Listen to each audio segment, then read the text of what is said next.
깜짝 공개된 중국 스마트폰, 미국에겐 충격인 이유. 큰 나라 영유인 제대로 건드렸다. 중국 화웨이 폰의 SK 반도체라니 누가 왜?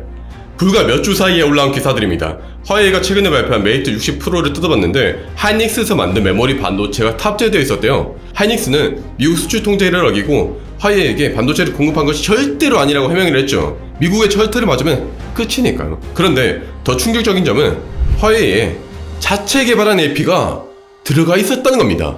물론 전문가들 이번에 중국이 만든 7나노 반도체는 2018년에 애플이 쓰던 수준의 기술로 한 5에서 6년 전의 기술을 재탕한 수준이라고 평가를 했고, 노무라 증권의 반도체 분석가 도니텅은 이번에 중국 반도체가 절반은 불량이라고 말하기도 했죠. 그런데 중요한 점은 중국은 규제에 맞고만 있지가 않고 역공을 하면서 또 그들의 최첨단 기술이 쓸만한 수준까지 성숙되어 있다는 것은 우리에게 충격으로 다가옵니다.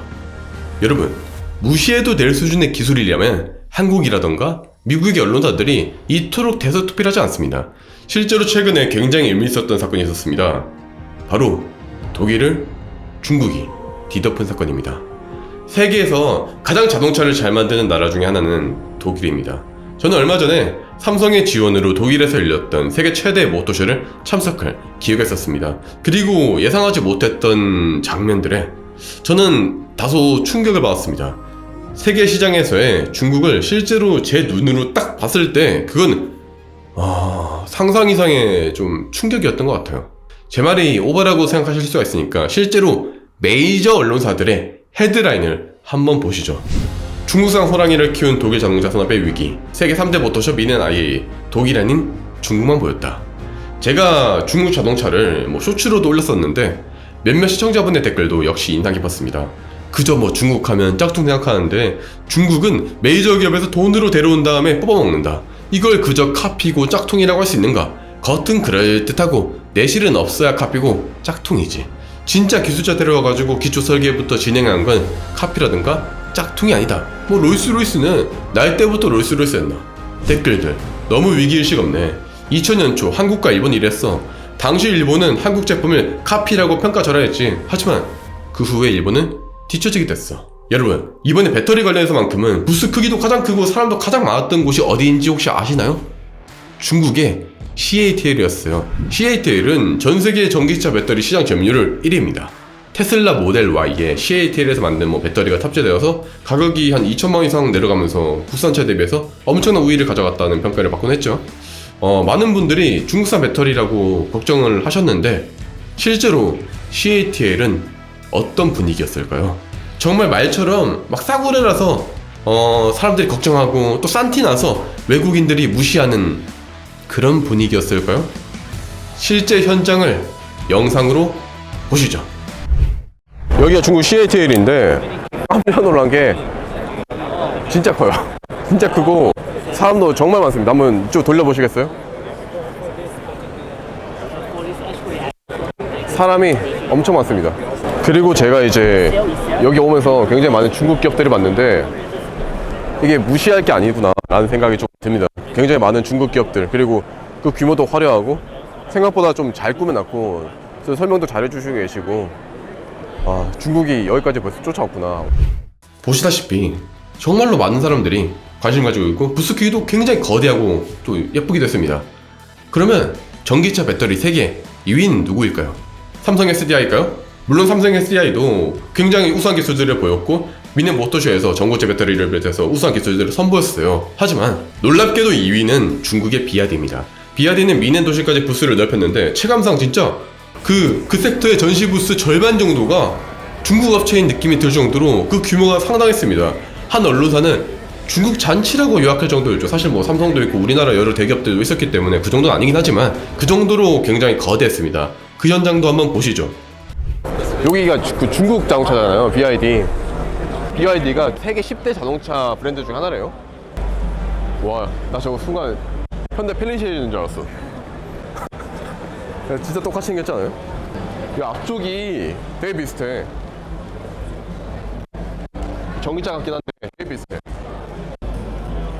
약간 모델 3 느낌도 나는데 디자인이 굉장히 예뻐.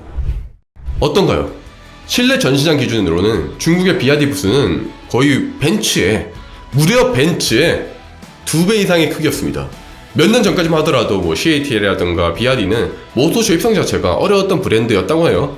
현장에서는 뭐 코로나 이후에 중국의 차가 비약적으로 발전했고 싸구려의 이미지를 벗었다는 반응이 굉장히 많았습니다. 독일의 언론은 다소 과장해서 전자제품에 이어서 독일의 자동차 산업이 사라질 위기라고 중국산 자동차들의 약진에 걱정 어린 시선을 보냈습니다. 중국은 세계 최고의 엔지니어들과 연구자들을 돈으로 데려와 그들이 가진 기술과 경험을 녹여내며 빠르게 올라가고 있었습니다. 실제로 BYD의 전기차 실은 차량 부품의 75%가 자체 생산으로 테슬라 모델 3보다 15%, 폭스바겐보다 30% 이상 비용 우위를 가지고 있으며 개발 속도도 훨씬 더 빠르다고 해요. 중국에서 새로 전기차를 개발해서 출시하는 데 걸리는 시간은 유럽의 절반인 2년에 불과해요.